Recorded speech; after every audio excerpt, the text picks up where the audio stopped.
Listen, I know it's not easy to find the time in your schedules while you're back home, and you heard me say it's Sunday night, the very toughest job in this union, and that's all of you that represent our members, advancing their agendas and taking on the challenges that your members are facing, pursuing the opportunities on their behalf to try to better their lives, the very difficult work you do.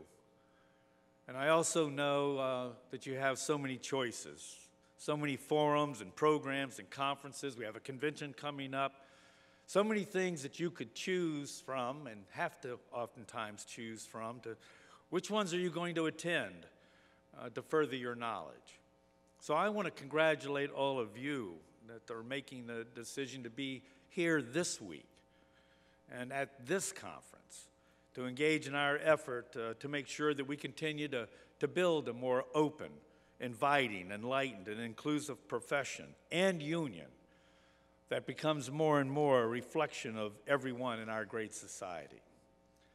I know your commitment to enhance your skills and understandings will make us a more proactive union, and it'll help to open the doors. And it'll make us more welcoming. It'll help us to embrace everyone, all races, ethnicities, nationalities. I know I was up late too last night. Genders, but we got up early this morning too, by gosh, didn't we? We are going to be here at 8. Well, that'll be the last 8 o'clock we'll do too, by the way. But really and truly, the races, the ethnicities, the nationalities, the genders, gay, straight, transgender, we need to make sure that we're inviting them into our firefighting and our IAFF family. You know, this event has grown over the years when you talk about growth. From our first conference in San Antonio, Texas, Buddy's hometown, in 1987, there weren't any workshops. We had one general session. We had less than 100 participants. To today, almost 350 of you that are attending 29 workshops, 4 special interest sessions, including 3 new course offerings. And we just haven't grown in size. We've also taken on a new dimension from the early conferences, where primarily, we discussed this morning, the attendance at this conference when it started was all of our locals sending their minority members. Send an African American, a Hispanic, a woman. And now we've come and grown to understand that more and more in attendance are the leaders, the leadership in our locals, that have the authority and the power to take what you'll learn here this week and then go back home and put it into practice to make the changes that we really need. That's the kind of progress that our union needs to continue, to keep moving forward, to keep evolving. It shows that there's more and more of you, our leadership, that is more aware of the need to push for more diversity and more inclusiveness.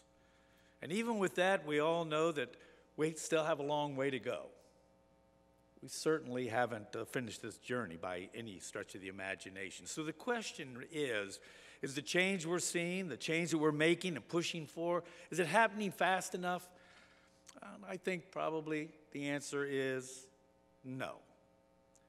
But what we are attempting to do is we're attempting to change an entire profession. We're attempting to change the way government works in so many ways. And probably the toughest task, change the core beliefs some people hold on to very deeply.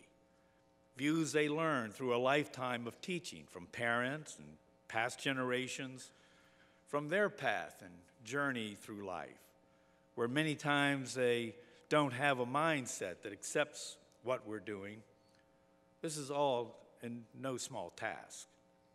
And like the great jurist and former justice of the Supreme Court, Louis Brandeis, said, there are no shortcuts to evolution. So that's why we're here today and tomorrow, to make sure that we continue to evolve, to share our experiences, to learn from experts, because we have to resist and not accept the status quo and take what we learn back to our communities and then change some minds. We have to change some attitudes. We have to change the way we operate. And so for each of our events that we do, we try to think, how do we better do that? What's going to be the theme of the particular forum or conference? And for this one, Jim and Matt and I got together and we talked about, what do we want to accomplish at this conference this year? How can we motivate those who attend? What's going to be the main theme of the conference? And we came to believe and to adopt a theme that is going to be diversity and inclusion, but very importantly, bridging the gap. We want to make sure that we continue and help all of us to bridge the gaps that exist. We chose that because all you have to do is turn on your television, read the news, check social media. You'll see there is too often a gap between our members and the citizens they serve. And while we not be the initial targets of the anger and the separation that's felt out there, we have to hold ourselves to a higher standard. And that's why it's our job this week to find ways to help bridge that gap. We do that by further diversifying our ranks. We do that by being more of a reflection of the citizens our members are serving, and to provide our members with a better understanding and sensitivity to the frustrations that can fester in their communities. So we've gathered here to educate ourselves and others, to talk about it, find solutions, put them forward, because Aeschyles 7:12 tells us the excellence of knowledge, that wisdom giveth life to them who have it. And so, sisters and brothers, we need to change our knowledge and hopefully gain some wisdom and take that back to our departments and communities to give life to the theme of this conference, diversity and inclusion, bridging the gap. Because that's our responsibility as leaders of this union and in our communities, and it's our responsibility to our members. And in order to do all this, it's good to take a look back. I heard this morning about you can't see the future unless maybe you take a look at the past. And then I take a look at this IAFF, looking back, and the first meaningful steps that was taken to address the reality that our profession was fundamentally a white and male profession. And that journey for us began a little over 4 decades ago, where we started down this righteous path with a partnership with the U.S. Department of Labor. It was 1971, and this IFF had a vision to focus on recruiting minorities into our job. And with a DOL grant, we established programs in 10 metropolitan areas. It was designed to bring in hundreds of firefighters from the less representative parts of our society. And I was privileged as a young local president to just be a part of that, to have our local to be involved in one of those 10 programs. And with great pride, it was through that early program that our union had a hand in seeing Judith Livers being hired as the first woman full-time career professional firefighter in this country's history. That was really the beginning of a journey in terms of diversifying this profession of ours. And it was this union of yours, ours, that played a big role, a big part of that. And then I look back and think, as being a young firefighter on the job, 1968, after the assassinations of Robert F. Kennedy and Dr. Martin Luther King Jr. And I recall vividly the anger and frustration of a population, in my case, Washington, D.C., where area departments were assigned and assembled, and then watching the anger that was still feeling the pain of segregation and bigotry. And then 43 years later, with all the advancements in society and the world, then I see just last year, Ferguson, Baltimore, Chicago, Cleveland, where our members experience the citizens of communities that are still frustrated, angered, and pained. And our job is to help our profession recognize and pursue a path to help bridge the gap between our members who are on the front lines and the communities they live and work in. So for the past 2 years, we've been pushing the White House, the Labor Department, the Justice Department, which has talked the talk on issues of diversity and inclusion in our part of society, to put some money where their mouth is. We propose to them that if they really mean to help make change, then they need to provide the funding and resources that we, this union, all of us, will then in turn provide the sweat and the labor and the knowledge of what it takes and the network of literally thousands of fire departments across this country.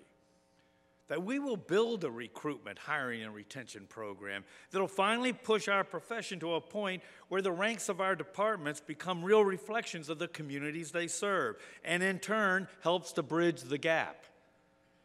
And we know we can do it because history will show we've done it. The problem is that putting good, effective programs in place costs money. And they have to be done right. They take work. It takes real outreach. They take investments in neighborhoods to help cultivate and recruit those young kids like we were all young kids. So many of us understanding a great profession, but for so many of those in so many parts of our communities have never been exposed to this great profession. So they never even consider growing up to be a part of it. As part of a new recruitment program, we've proposed a comprehensive plan to recruit those men and women who have also served their country and bring them into this profession where they can exchange one uniform and helmet for another proud uniform and helmet. And it also carries with it the imprimatur of the IAFF, a program that not only gives those who have served honorably a chance to have a great career, but with it, by the very nature of those serving in our great military services, it would help create greater diversity on our job. And so just 2 weeks ago, in a meeting that I had with several other union presidents and Secretary Perez, I once again reiterated and challenged that although a summit that was held last year in Washington, D.C., a summit that was attended by hundreds of leaders of dozens of groups from our general industry of public safety for the purpose of diversifying our ranks, that the summit was fine. And the summit was a good start.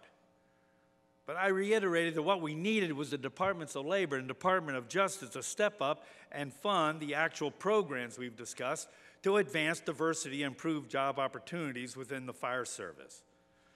And Secretary Perez said to me, Harold, and I'm quoting, Harold, you and I will have a private sidebar on this because I do have some progress on the funding question you've been raising now for the last year. And so I'm waiting for that sidebar to take place. I'm hoping it'll take place as early as next week.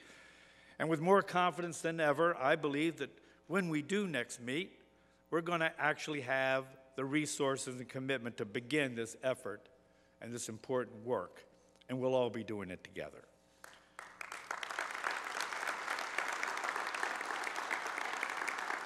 You know, when you think about the union, where we're trying to go, where we've been, where we're trying to get to, I look out at the committee, and again, as I said, just in trying to acknowledge them, it's our elected Human Relations Committee. It's really the critical component of leaders who are charged with helping us develop a path forward.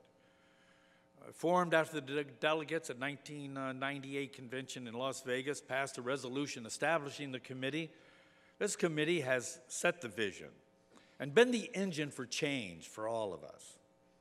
But today, we need to take another 21st century look at the makeup of the committee that has this goal to represent all of the diverse populations in our society.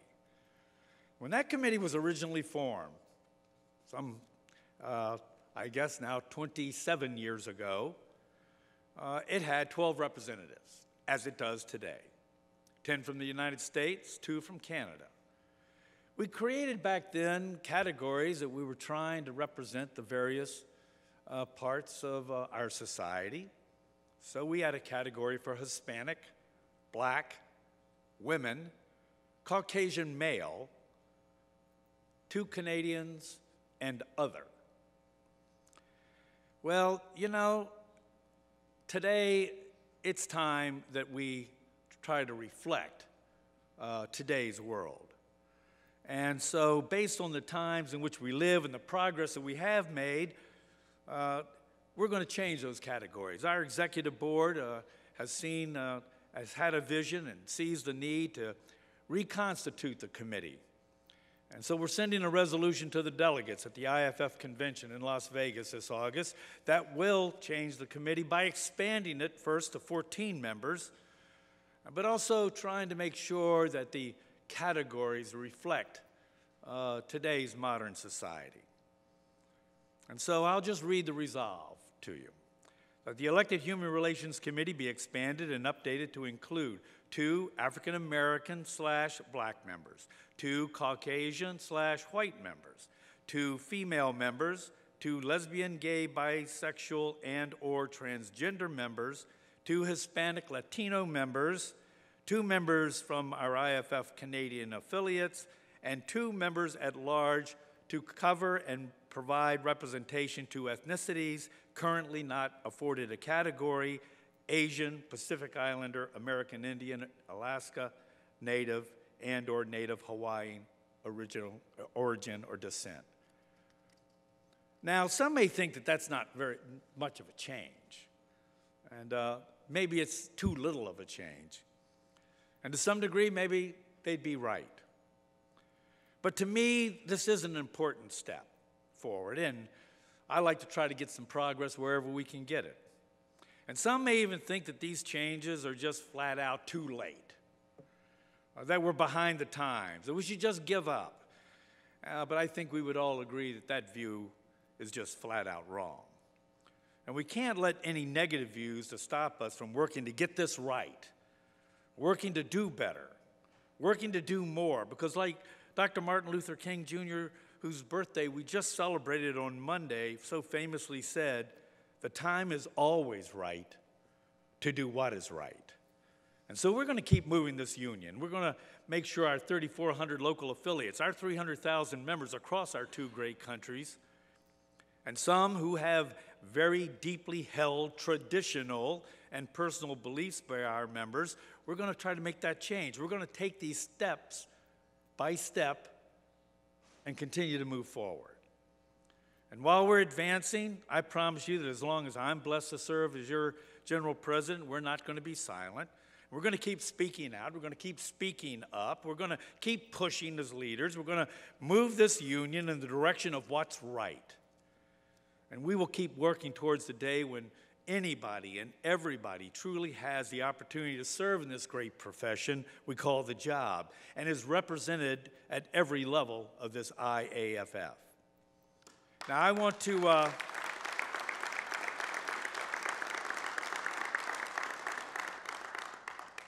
close out my part this morning on a personal note. I want to share a little bit of my own personal journey, because I believe our own experiences, where we came from, what we were taught when we were kids, where we lived, the values we developed, the experience we had over time, those are what initially shape who we are, and then how we evolve over time, like this union has and like this union continues to do.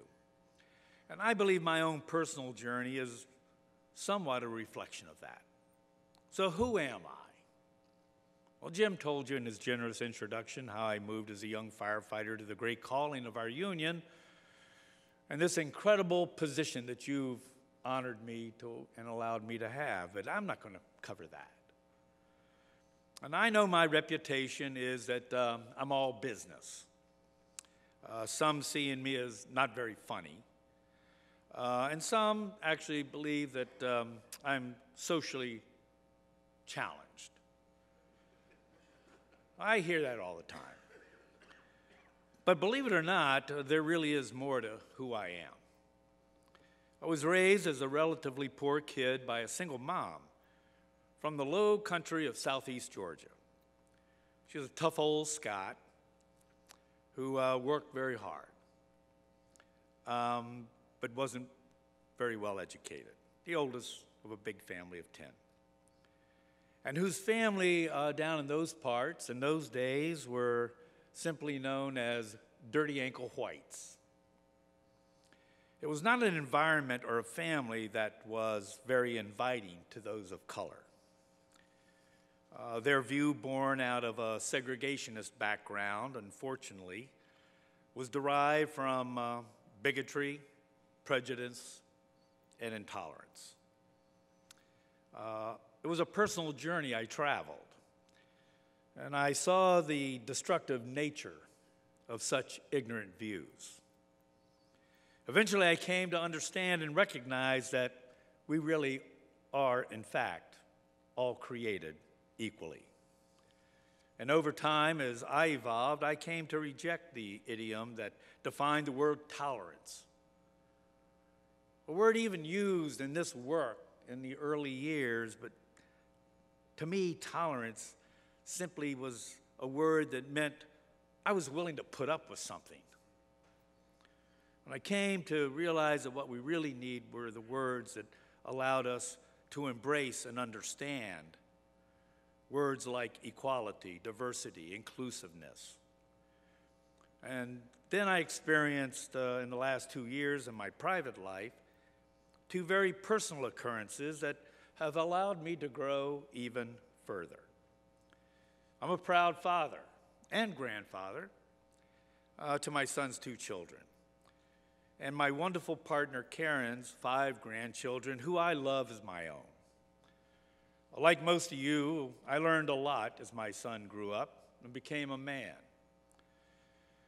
But today, I'm learning so much more as a grandfather. My granddaughter has been in a loving lesbian relationship with someone we've known as Gabby for some years now. That relationship alone allowed me to more fully understand that love between 2 people doesn't discriminate between genders. And Karen and I have supported and completely embraced their love and the 2 of them. And today, that wonderful person we've known and loved for years, Gabby, is making a transition now that can only be described as remarkable. Assigned female at birth, the love of my granddaughter's life is in the process of becoming a transgender man, becoming Gabe. And I can't tell you how proud I am to be part of their love in their life today. And as maybe difficult it is to think, is this really true? I am so proud to also tell you that at the same time, a grandchild I am blessed with through my love and life with Karen, her extraordinary 5-year-old, who was born as Grant, is now transitioning into a beautiful and wonderful, happy Gracie. These 2 experiences have changed me. I've learned so much. My mere association with all of the incredible people involved in this process has allowed me to grow further in my understanding, recognizing that the perceived differences in all of us should never be a barrier. I'm conveying these personal stories because I wanted you to not only really know who I am, I want you to know where I began and where I've come, so that when I commit to you that this union will never stand still, will never stop changing, and that we will always be looking to bridge the gap, I want you to know that I truly mean it. It's in my heart. And I am committed to pushing this IAFF to do what the incredible Representative John Lewis commanded of us in 2010, right here at this very conference. He stood at this very same podium and reminded us, as only he can, that we have to create a more perfect union, to forget about race and color, and see people as human beings, because he said we all live in one house, not a black, white, or brown house, not an Asian, Hispanic, or Caucasian house, not a straight or gay house, but one house. Sisters and brothers, this is your house, right here in this hotel for the next 2 days. So welcome home to your home. Let's get to work and do the work on behalf of this IAFF. Thank you, and God bless you.